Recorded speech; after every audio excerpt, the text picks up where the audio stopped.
बहू ही दहेज। गांव बख्तियारपुर की गलियों में एक नाम बहुत चर्चा में था, बाबू रघुनाथ सिंह। धन संपत्ति में कोई कमी नहीं थी, मगर एक ही संतान थी, बेटा अमित। रघुनाथ सिंह ने उसे शहर में पढ़ाया, बड़ा अफसर बना दिया और अब उसकी शादी की चिंता थी। उनके मन में एक ही ख्वाहिश थी, बहू ऐसी हो जो दहेज में 4 बक्से सोना और एक स्कॉर्पियो ले आए। गांव में उनका मान और ऊंचा हो जाए।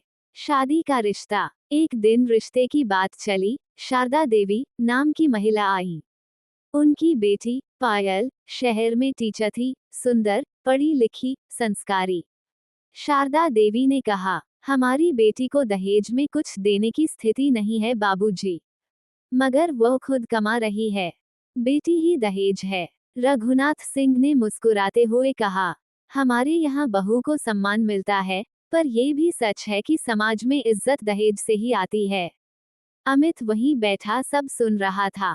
वह माँ बाप का सम्मान करता था, मगर पायल की सादगी और आत्मनिर्भरता ने उसे प्रभावित कर दिया था। पिताजी, उसने धीमे स्वर में कहा, अगर बहू खुद कमा रही है, सुघड़ है, समझदार है, तो क्या वो दहेज से कम है? बात वहीं अटक गई। बात बनी। कुछ दिनों की चर्चा, मान मनोबल के बाद शादी तय हो गई, बिना दहेज के। गांव में कई लोगों ने तंज कसा। बाबू साहब ने बिना बक्से की बहू ला दी। स्कॉर्पियो की जगह स्कूटी मिली। रघुनाथ सिंह चुप रहते, मगर मन में कहीं चुभन थी। उन्हें लगता जैसे समाज में उनकी इज्जत कम हो गई हो। पायल का आगमन। पायल ने ससुराल में कदम रखा, हाथ में पूजा की थाली, माथे पर सिंदूर। उसने घर की जिम्मेदारी अपने हाथ में ली। सुबह की चाय से लेकर रात के खाने तक सब संभाल लिया। सास के पैर दबाना, ससुर के लिए अखबार लगाना, पति के कपड़े तैयार करना, सब कुछ अपनेपन से करती। पायल धीरे धीरे पूरे घर की जान बन गई। उसकी बातें मोहक थीं और काम में चुस्ती। अमित उससे बेहद खुश था। समस्या की शुरुआत। समस्या तब शुरू हुई जब गांव में एक और शादी हुई। वहीं के एक किसान ने अपनी बेटी की शादी में ट्रैक्टर, फ्रिज, सोने की चेन जैसे दहेज दिए। रघुनाथ सिंह के मन में फिर से टीस उठी। देखा, ये कहते हैं कि बहू के साथ 2 बक्से आए हैं, उन्होंने अपनी पत्नी से कहा। पत्नी ने झिझकते हुए कहा, हमारी बहू भी तो कम नहीं है। वो रोज स्कूल जाती है, पैसे कमाती है, घर चलाती है।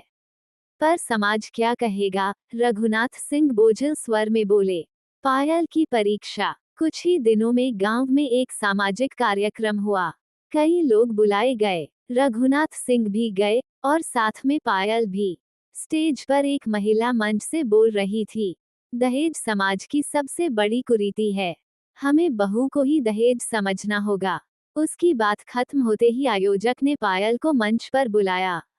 आप हमारे गांव की एक मिसाल हैं। आप बिना दहेज के इस घर में आई, मगर आपने पूरे घर को संभाल लिया। सारा गांव तालियों से गूंज उठा।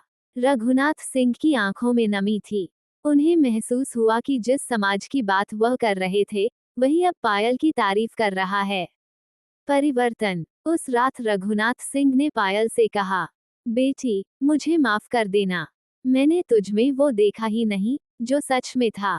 तू ही मेरा असली धन है। तू ही दहेज है। पायल ने उनके पैर छुए और बोली, बाबूजी, मैं तो सिर्फ अपना घर निभा रही हूँ। अगर मेरी वजह से आपको सम्मान मिला, तो मुझे खुशी है। अंतिम दृश्य। अब पायल सिर्फ बहू नहीं, पूरे गांव के लिए आदर्श बन गई। रघुनाथ सिंह भी अब हर शादी में यही कहते, दहेज क्या चीज है?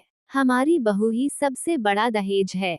सीख। कभी कभी समाज की पुरानी सोच से बड़ा कोई धन नहीं होता, एक समझदार, मेहनती और स्नेही बहू ही असली दहेज होती है।